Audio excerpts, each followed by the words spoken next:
আলহামদুলিল্লাহ 13 নম্বর ইউনিটের ইফতার মাহফিলের কার্যক্রম সুসম্পন্ন হলো।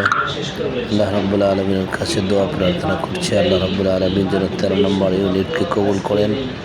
সাথে সাথে মাফাতিহুল খায়র মানবিক বিজনেস লিমিটেডের 19টা ইউনিট সম্পন্ন হয়েছে। আল্লাহ যেন প্রত্যেকটা ইউনিটকে কবুল করে, সকল সদস্যদের কবুল করেন। এই মাফাতিহুল খায়র মানবিক বিজনেস লিমিটেডকে বাংলার জমিনে দিনের খেদমতের জন্য কবুল করেন। আউলিয়া ইকরামদের ওসিলা আল্লাহ যেন কবুল করেন। ইউনিটের পরিচালক রয়েছেন জনাব আব্দুল কাইম ইসলাহি সাহেব, আল্লাহ যেন ইসলাহি সাহেবকে কবুল করেন এবং এই ইউনিটের সকল সদস্যদের কবুল মঞ্জুর করে নেয়।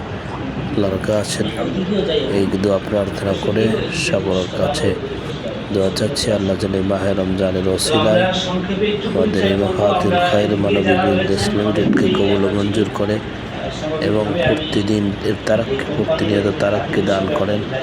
আল্লাহ পাক আমাদের সকলকে কবুল মঞ্জুর করে নেন। আজকের এই প্রোগ্রামটি হয়েছে উম্মুল ফাতেহা মাদ্রাসায় নারায়ণগঞ্জ জামতলা চাষারায় অবস্থিত। সকলকে আহ্বান জানাচ্ছি আমাদের এই হালাল ব্যবসার সাথে অ্যাড হয়ে জাতি এবং দিনের খেদমতে এগিয়ে আসুন। আল্লাহ পাক সকলকে কবুল মঞ্জুর করে নেন। আল্লাহুম্মা আমিন। আমাদের একজন পরিচালক মূল কোম্পানির একজন পরিচালক ইউনিট হলো আজকে আমার 13 নম্বর ইউনিটের একটা মাহফিল, যেহেতু এটা বৃষ্টি হয়েছে আমাদের আজকে একটা মাহফিল যেটা সেটা হয়েছে নবীগঞ্জ। আমি এখানে শেষ করে ওখানে যাবো ইনশাআল্লাহ। তো আমরা ইঞ্জিনিয়ারের সঙ্গে আমরা শুরুতেই পবিত্র কালামুল্লাহ শরীফের তেলাওয়াতের মাধ্যমে শুরু করবো ইনশাআল্লাহ।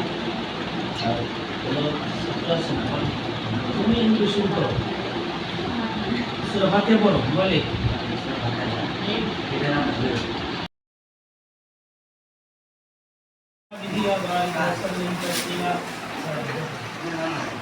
اللهم آمين. اللهم آمين. رب العالمين والصلاة والسلام على نبيه الكريم.